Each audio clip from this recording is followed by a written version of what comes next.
It's the Ralph Nader Radio Hour. Stand up, you've been sitting way too long.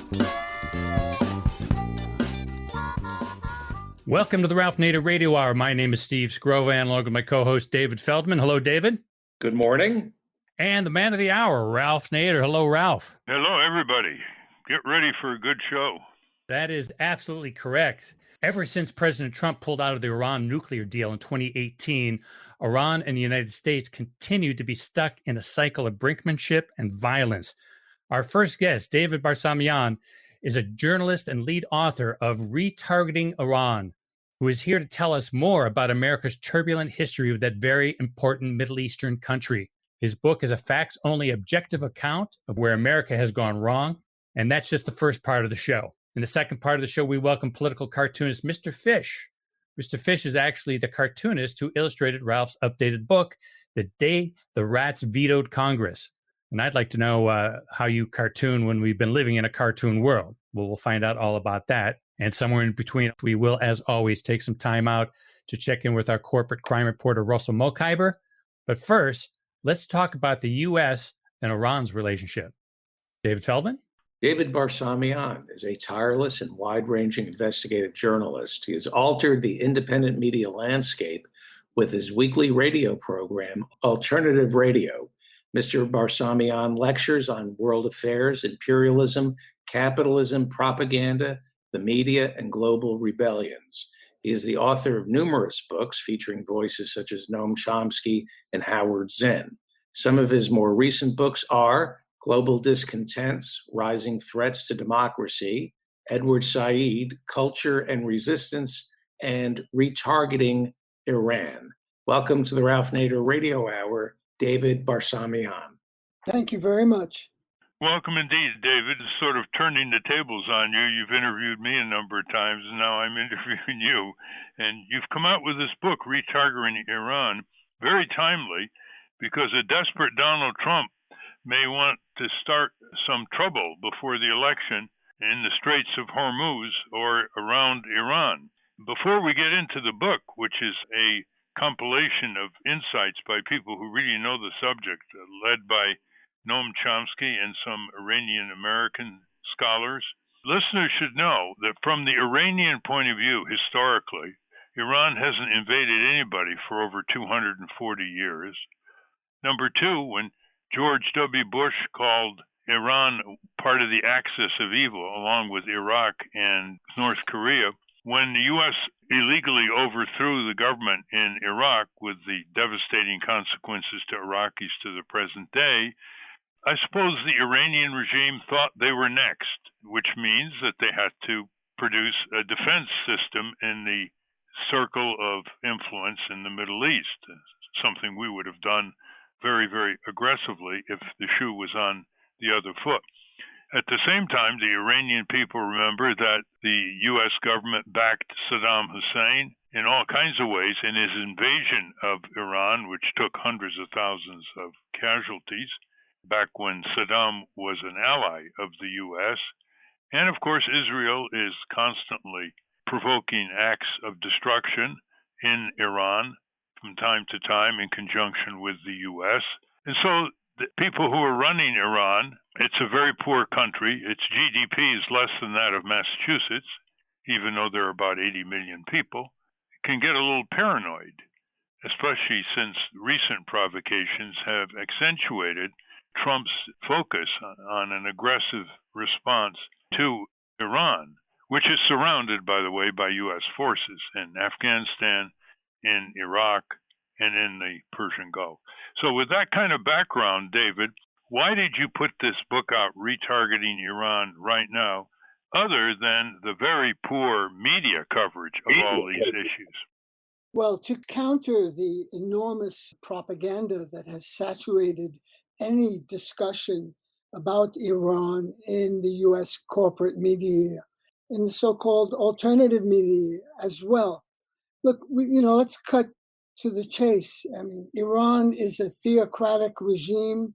Its policies are homophobic, patriarchal. It doesn't have a lot of, really positive aspect to it. And so it becomes a very convenient punching bag for Washington to ratchet up tensions in the Middle East in order to justify the continuation of its imperial trajectory of massive military bases all over the region, basically, as you said, surrounding Iran.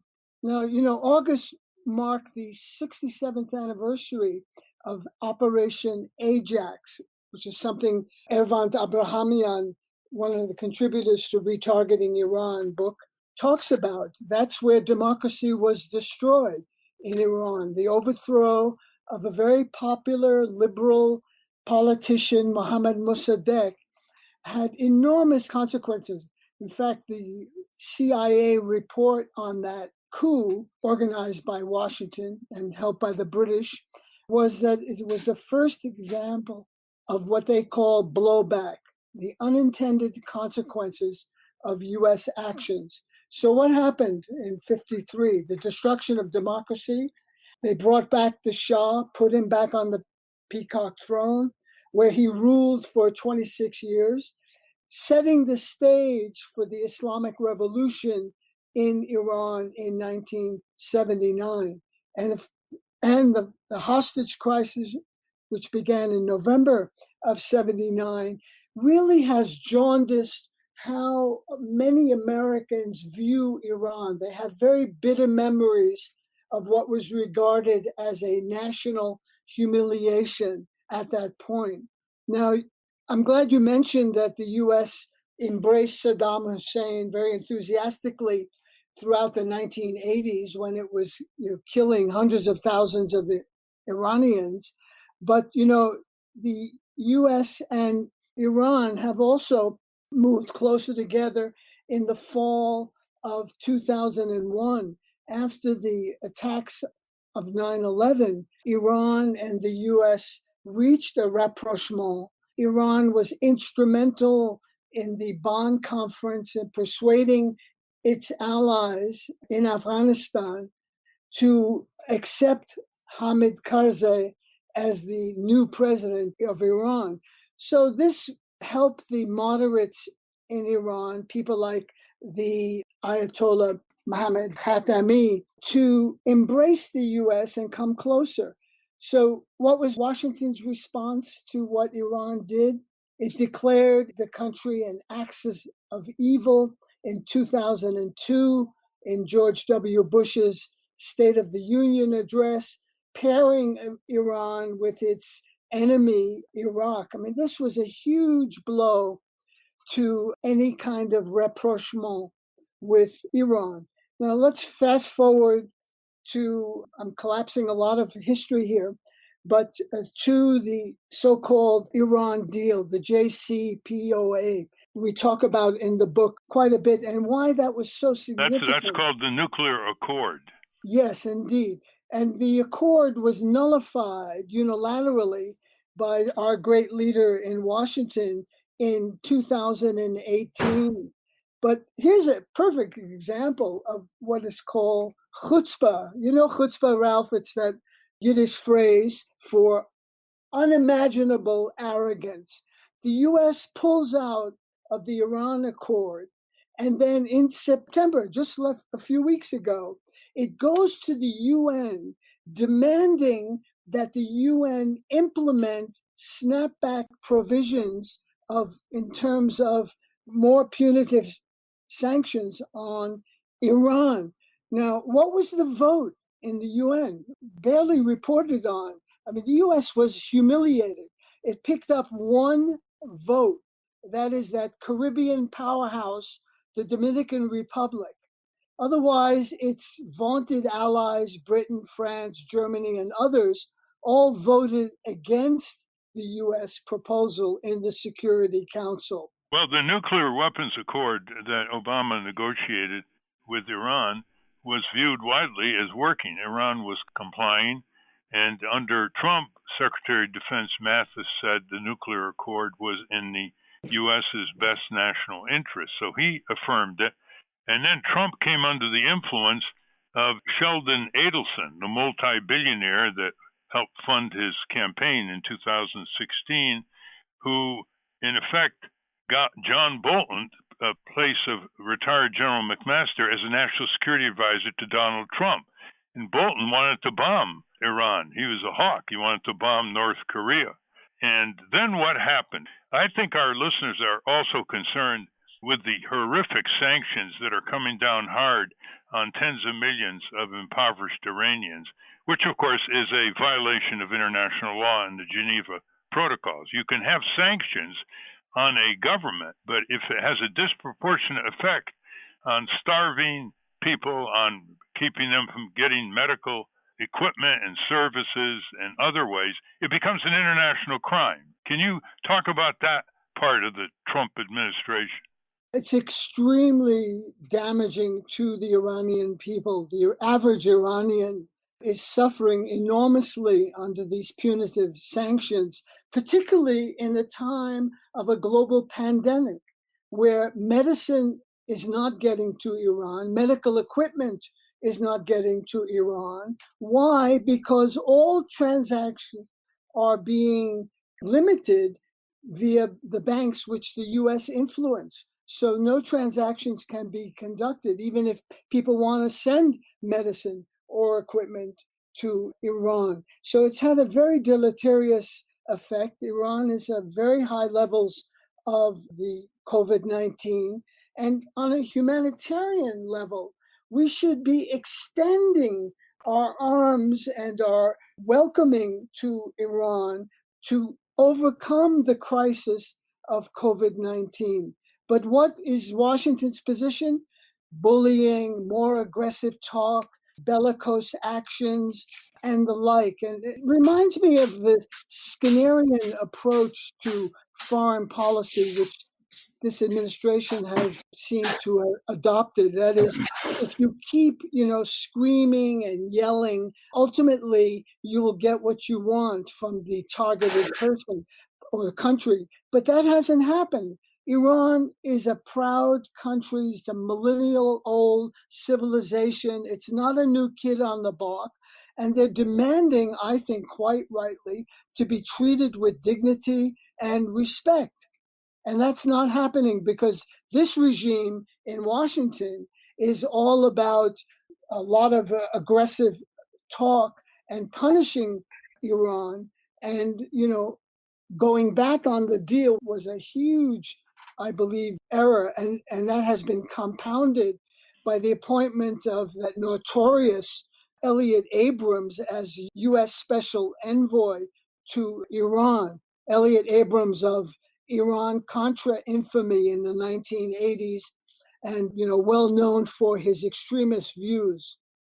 Well, Noam Chomsky, who's contributed a couple chapters in this book, Retargeting Iran, we're speaking with David Barsamian, called it a state of war, that basically the U.S.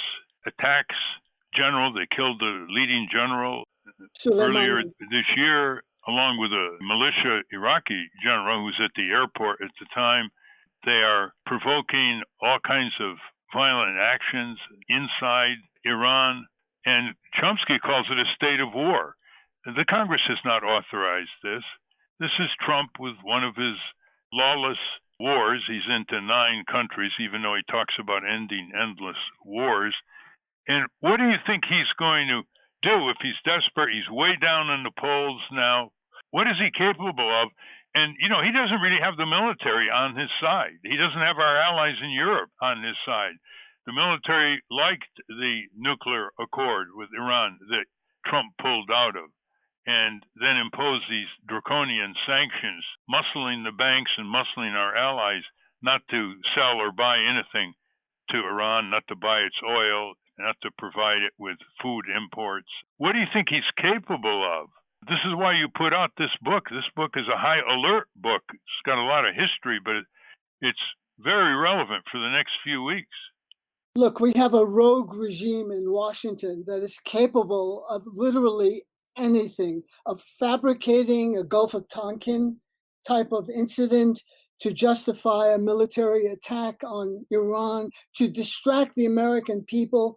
When I think it was Huey Long, it's attributed to have said that when fascism comes to the United States, it'll be wrapped in a Bible inside an American flag.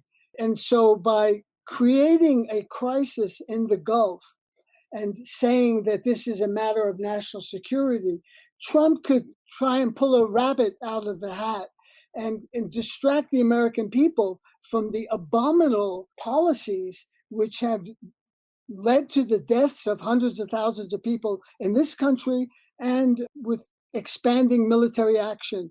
So it's a very dangerous moment. I think we have to be highly alert to being manipulated by calls, patriotism, and rally round the flag and support our brave men and women in uniform who are in harm's way, and all of those other cliches and slogans that are marshaled out to subdue, to limit thinking and critical discourse. So it's up to us, it's up to the American people to stay alert and to prevent any kind of military action.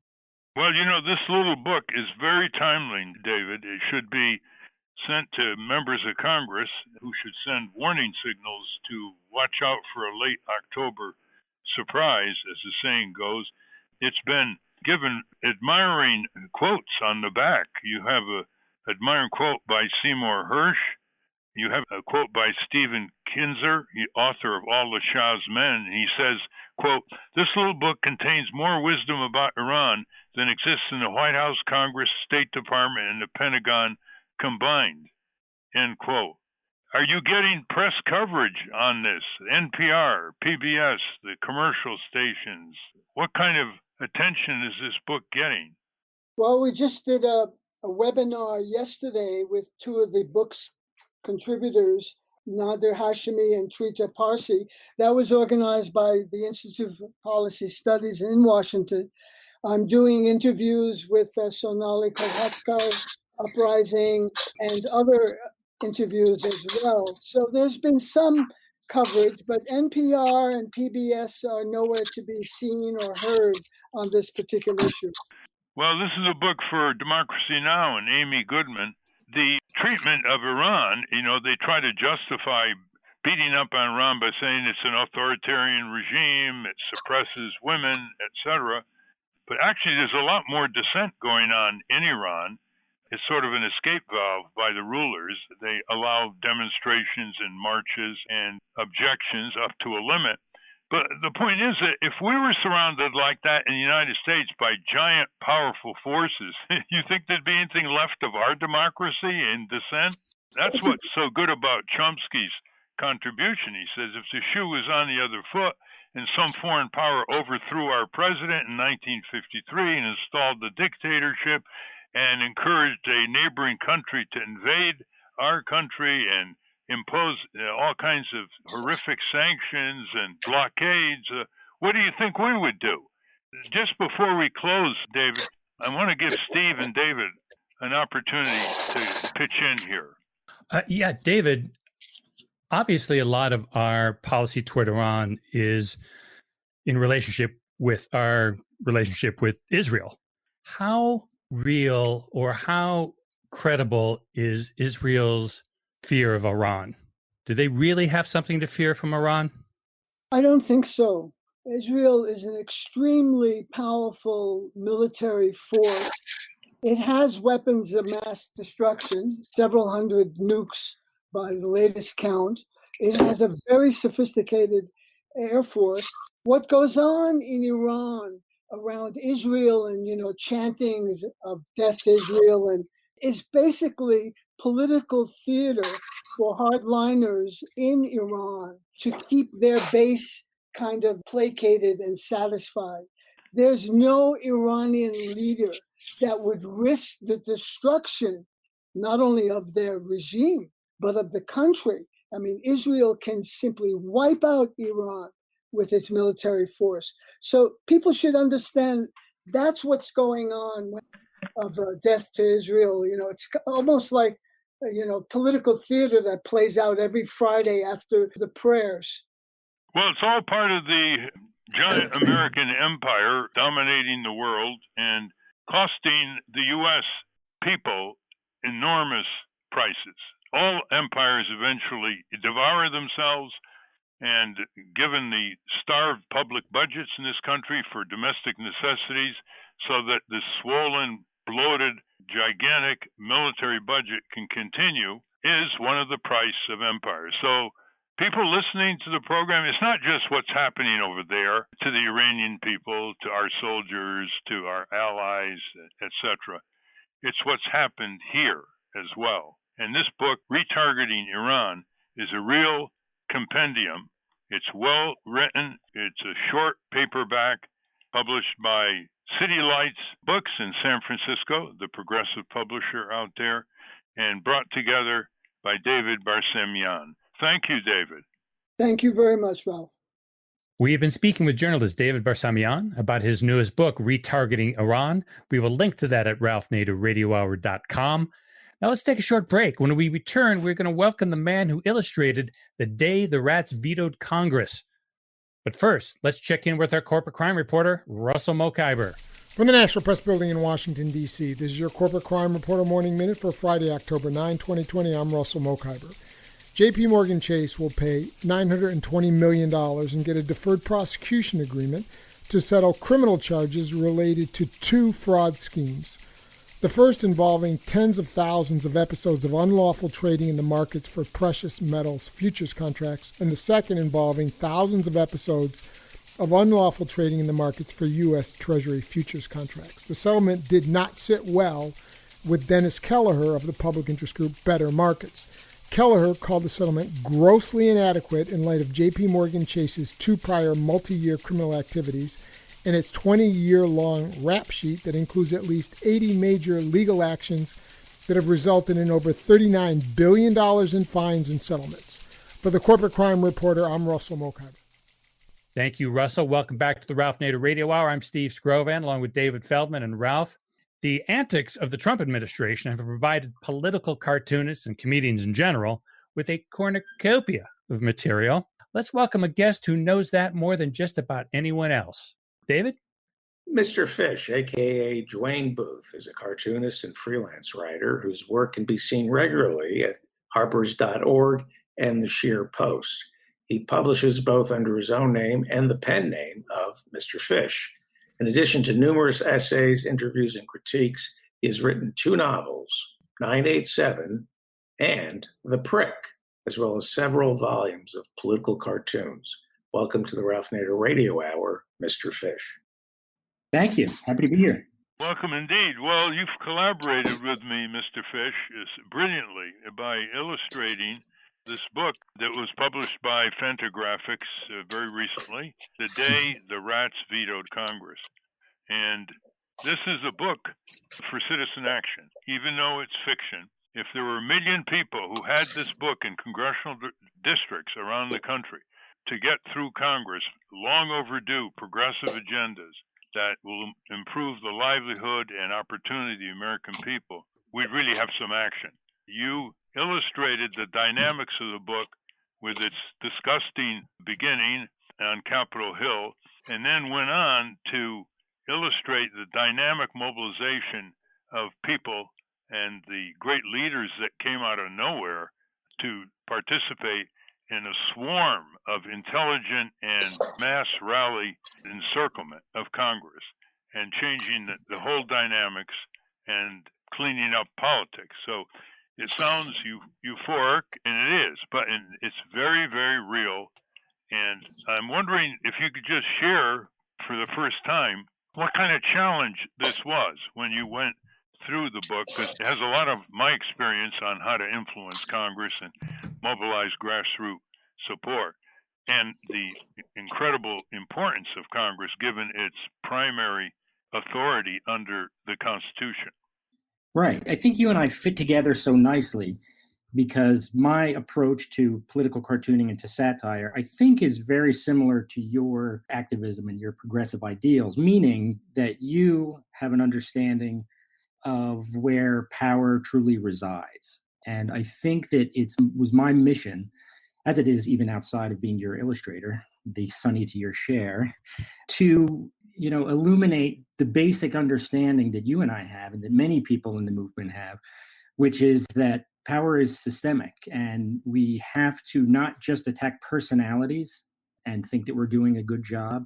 it's very important to attack the basic cruel arithmetic that determines how power victimizes the common citizen. So going through your book, it was very easy to be in sync with you and to basically just encapsulate your larger wisdom into a single page illustration. These illustrations are really classic, listeners. They could be posters.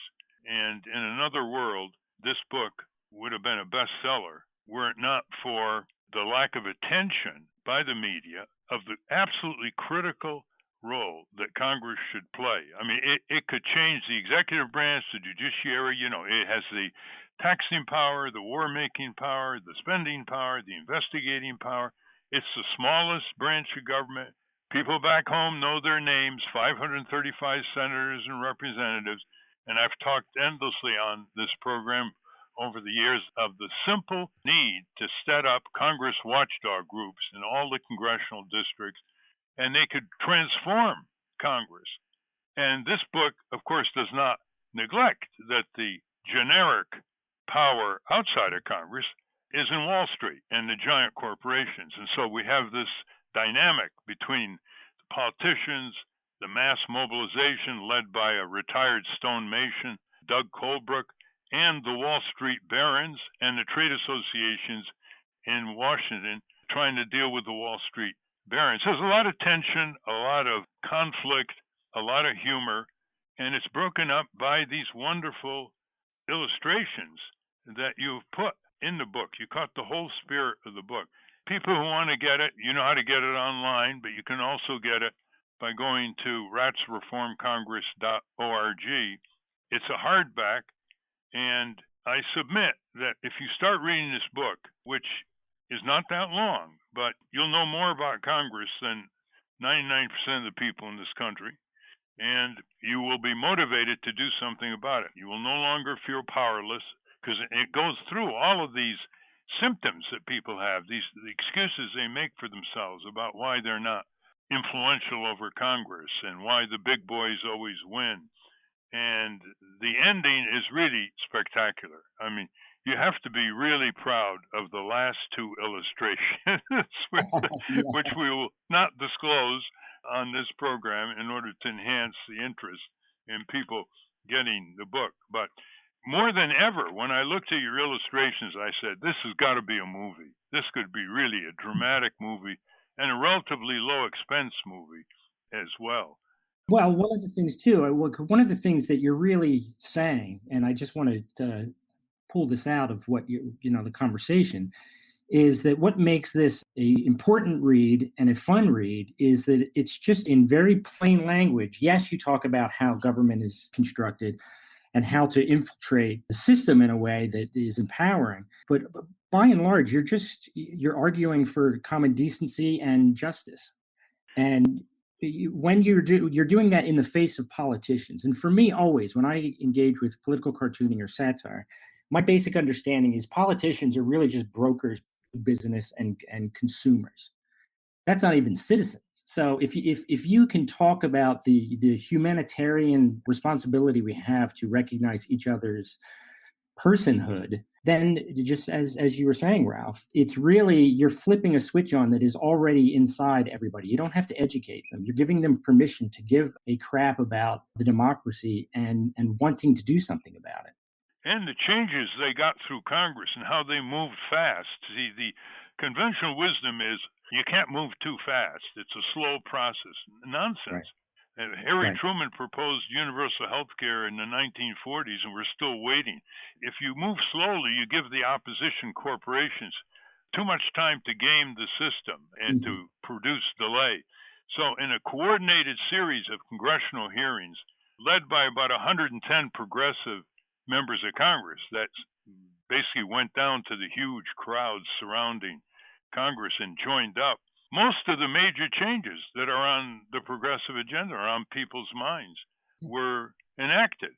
In order to make the point is change can happen quickly if it represents majority public opinion, it represents sound research by the advocates, they know what they're talking about, and represents good timing strategy and tactics on what? you need 2/3 of 535 men and women who put their shoes on every day like we do. I mean, it's amazing how we grow up in elementary school and high school, learning how to be powerless, learning how not to challenge, how not to dissent. As a result, we're not told that we got this tool called Congress, and we got this tool called the people's votes, and we got this tool called most people want the same things in life and stop allowing the powers that be to divide and rule us. We don't come out of school like that. So I really hope that social studies teachers and students will pick up this book, because the thrust of the book is to make people laugh themselves seriously. So it starts out on a light, but some people think disgusting note, with the rats infiltrating the pipes up through the plumbing into the offices of members of Congress. But it does have a level of levity to it, but it is extremely serious in terms of what people in this country want now for the United States of America and its relations to the world. Yeah. And you don't have to ask for permission to engage. I mean, that's one of the lessons with this too, is that if you recognize that there is a problem, and that the problem actually comes out of the fact that you're not being asked to participate in the democracy, you don't have to ask permission from the people who are in power to. And to your point about what you keep calling the disgusting beginning of the book, I think it's really a great metaphor in many ways of how unpalatable politics is presented to us. We don't want to enter into it. So I think that getting used to recognizing what might be perceived as being disgusting is actually a truth that we need to engage in, and we don't have to ask permission to engage in. And as you said, there's humor, there's humanity inside of this, and that should be the guiding force that gets people politically involved, because we actually absolutely deserve it. Well, I sent this book to members of Congress. They haven't responded yet, but the book is dedicated to Mark Twain and Voltaire, in addition to Jim Hightower and Molly Ivins, because they tried to use humor in order to get people to focus on serious matters. And one thing that I would say, Mr. Fish, that one small reason why I did the fable is not just that people are overloaded with nonfiction stuff, but there are tens of thousands of neighborhood book clubs all over the country. And most of them don't want to deal with political books. So 90% or more only deal with fiction books. And so this is a fiction book, listeners. If you belong to a book club, you can meet your guidelines and end up being much more empowered than you started. Did you get any reaction from your fellow colleagues in political cartooning? With regards to your book? Yes. I haven't heard anything from anybody. And that speaks to, I would say, the state of satire in this country, because I think that you can look at the state of satire and it really parallels the state of democracy. I think that people tend to not understand how to read irony or to experience the kind of ridiculous, as I've used the word before, but the metaphor with your book, it seems like it is too dangerous. I think that people have forgotten that you cite Mark Twain, you cite some of these other fiction writers from the past. Satire used to actually be part of the political discourse inside this country. You're right. Satire is at a low point in American history, apart from some political cartoonists. I remember once I was visiting the Soviet Union, and I wanted to visit the magazine Crocodile, which was a satiric magazine allowed by the communist regime as a sort of way to make criticisms in a humorous manner. And it turned out that Crocodile was the most popular magazine in the Soviet Union, millions of copies, and its satire was far superior to that of the satire in the U.S. Maybe it's because it was about the only way you could criticize the regime in the Soviet Union. But, I don't confuse satire with humor. What do you see as the difference between comedy, humor, and satire? Well, I think that humor, the mission of straight humor is to get a laugh. And I think that the mission of satire, I see it as a kind of journalism / activism. I think that for satire to function and do what it's supposed to do, it can use humor and there can be uncomfortable laughter inside of it. But I think that after you look at a good piece of satire, you're enlightened about an injustice and you're allowed to remain pissed off about it. And then you're politicized and you're going to do something about it. Because satire, much more than just straight humor, relies on the audience having some knowledge of history, some knowledge of how the hierarchical system functions in the society and why it might not be fair. And to your point about Crocodile, it's using that form to enlighten people to the illogic of how many societies are structured. If there's fiction and there is some humor in it, people love to share jokes. People love to share stories. And so in that way, it can become much more viral and much more embedded in the human experience versus just more argumentation on an intellectual level, which is how politics more and more tends to circulate among people, which is a disservice because you really need to involve both your head and your heart if you're going to be truly politicized in a meaningful way. For sure. And, there's this mantra that goes on among millions of people in this country when you start talking about political matters and they say, well, I'm not into politics. And I usually say, well, that's unfortunate because politics is into you in all kinds of disagreeable ways, don't you think? With all these politicians taking orders from giant corporations who don't have much concern for you and community and exporting jobs and escaping taxes. So satire may be a bridge for that. I don't know if there's a video component on social media that could express the storytelling in this book, which is when the rats invade Congress, the citizens revolt. But I hope that creative people pick up on this idea and start putting it in different forms of media. We have some professional comedians here, Steve Scorvan and David Feldman, who are probably straining at the bit to make a comment. But I'd like them to talk about what kind of censorship is coming in on political cartoonists from the politically incorrect folks. Steve? Well, I'm actually going to push back a little bit here because I think there's something going on, especially in the last 4 years of the Trump administration, where you could make the argument that satire has been ruined because you cannot get any more outrageous than what's really going on.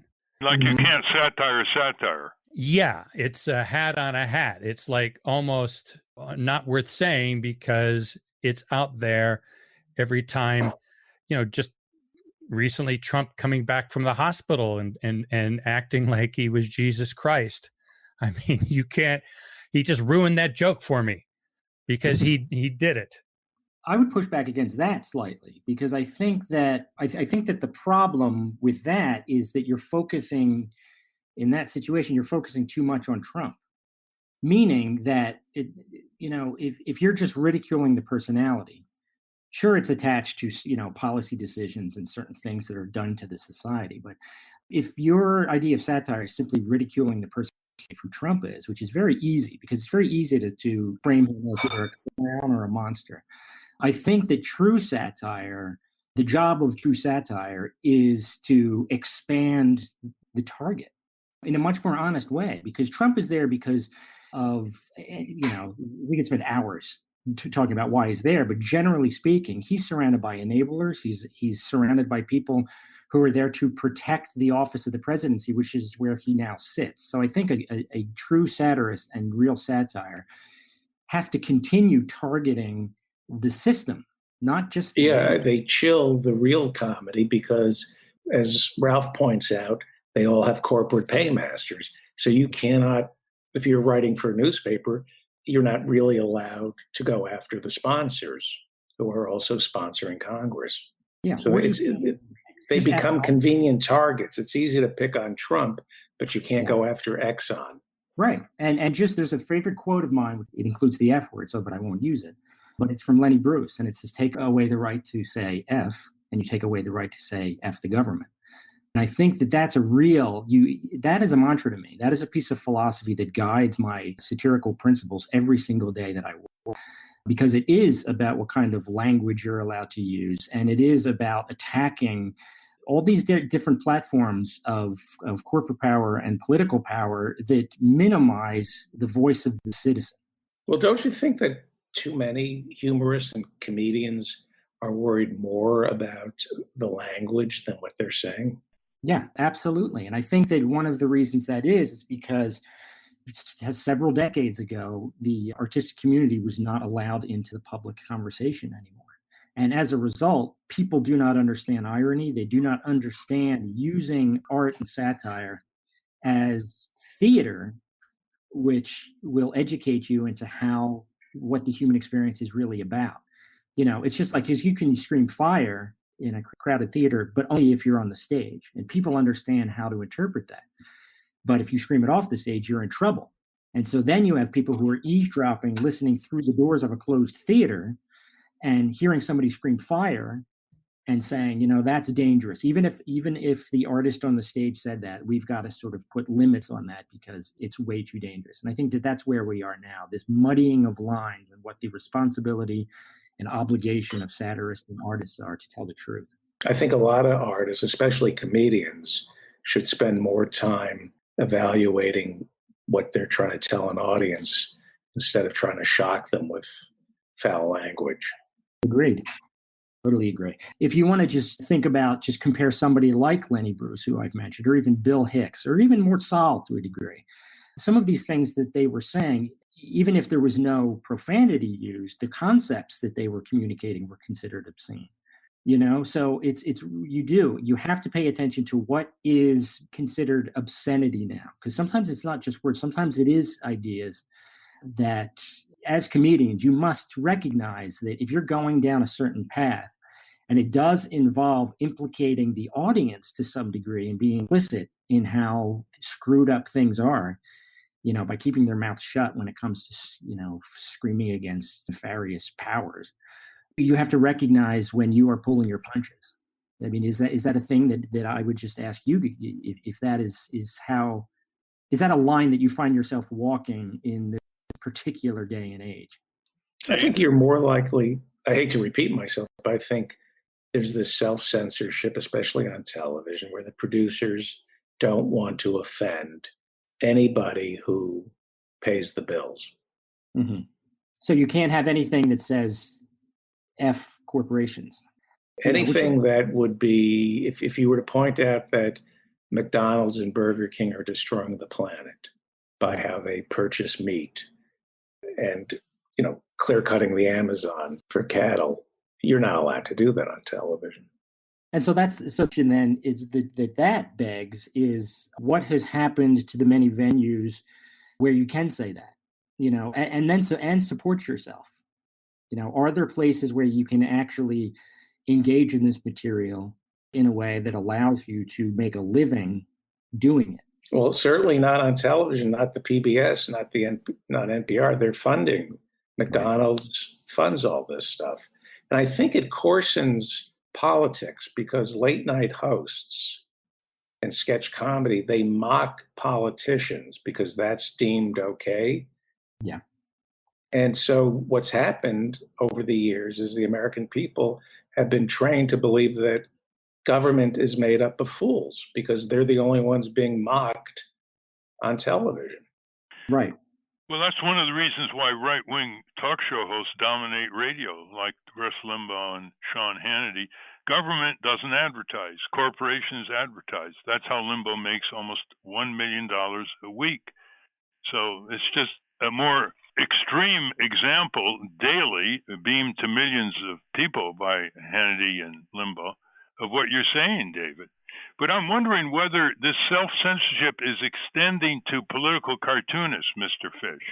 Are you seeing, for example, cartoonists pulling their punches or not having certain themes robustly treated because of the censorship that's coming in that's called politically correct? Well, it's even uglier than that, because if you look at the profession of political cartooning, there are fewer and fewer political cartoons every single day. Where at one time it was one of the most important pages inside of a newspaper. At the beginning of the 20th century, the Herb Bloch Foundation did a report, and it was determined that there were around 2,000 cartoonists, editorial political cartoonists working in the United States, which means it was a real job.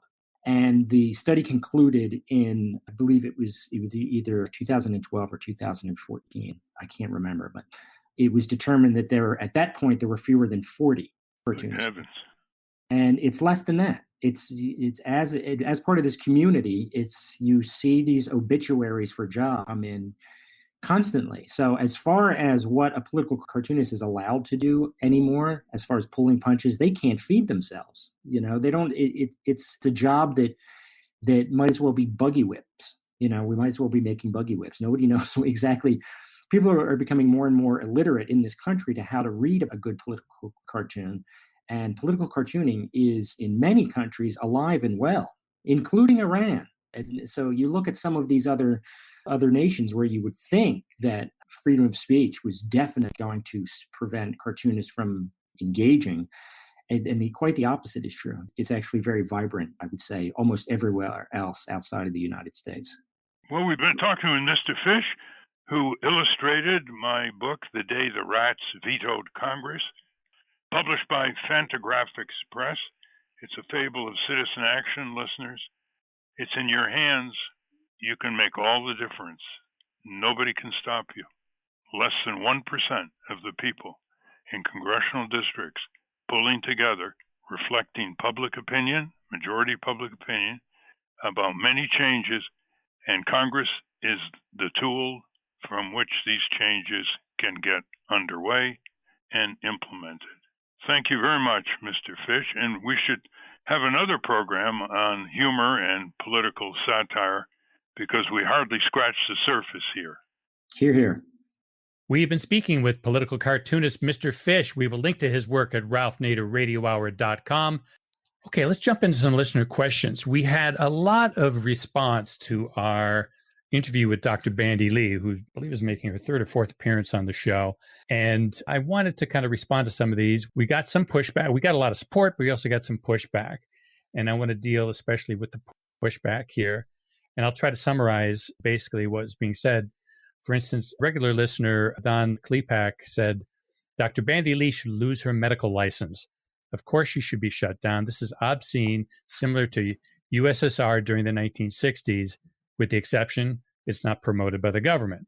And Barb Slager says, I sort of agree with Don Klepak. Sociopathy is very probably genetic. Sociopaths lack the capacity to empathize with others. They lack everything that comes with having a conscience.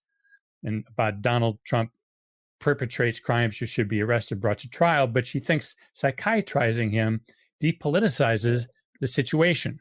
Mark Hughes says, on the other hand, the timing of this podcast with Dr. Lee is oh so impeccable, considering the pervasive news that Trump, his wife, and at least one staff member, and well, actually a lot more by now, have contracted COVID-19. And Dale West says, with the mental health status of Senator Mitch McConnell parallel Donald Trump, he appears to be dangerous to democracy and is a denial of reality as well. How many of our elected officials in Washington, D.C. are suffering mental health issues? Corporate lobbying has to create a toxic mental health culture in Congress. So, Ralph, let's deal first with the pushback about saying people are essentially, quote unquote, crazy, and this is what the USSR did in the 60s, and why we didn't push back. I think Dr. Lee tried to address those criticisms because she's heard them before in the 2 or 3 years that she's been working with her colleagues around the country. Number two, she doesn't go deep into the psychiatry the way psychiatrist Mary Trump did in her book, because Mary Trump interacted with her uncle on many occasions and observed him and spoke with him. I thought she was mostly taking his wild positions, his zigzags, his ego-obsessed filters for everything he does as a mentally unstable personality.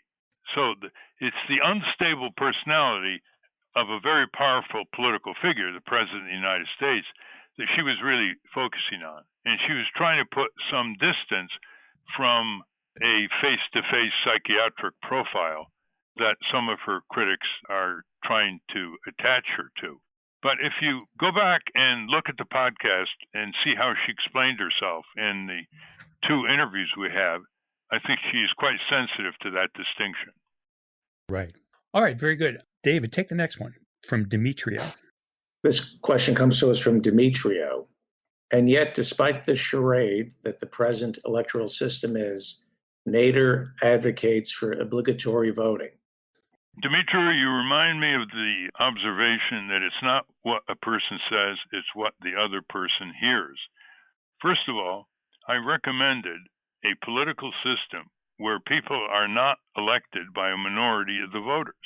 Right now, half the voters or so don't vote, and a plurality, the remaining half, elect our political representatives. That is not a democratic process, in my view. So if everybody votes, there is more legitimacy given to the winner.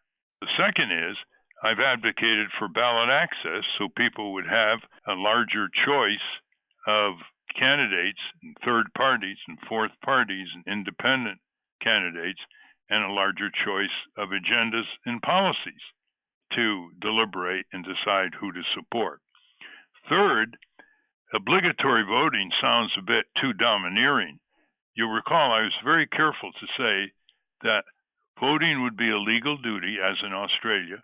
You could vote for the candidates on the ballot, or if you don't like them, you could vote write-in, including voting for yourself. That would fulfill the legal duty. Or you could vote for binding none of the above, which, by the way, is very popular when it's explained. So I don't see it in any way contradictory to the realities of today, but fully recognizing what the promise of tomorrow should be like. All right, very good. Thank you for the question, Demetrio.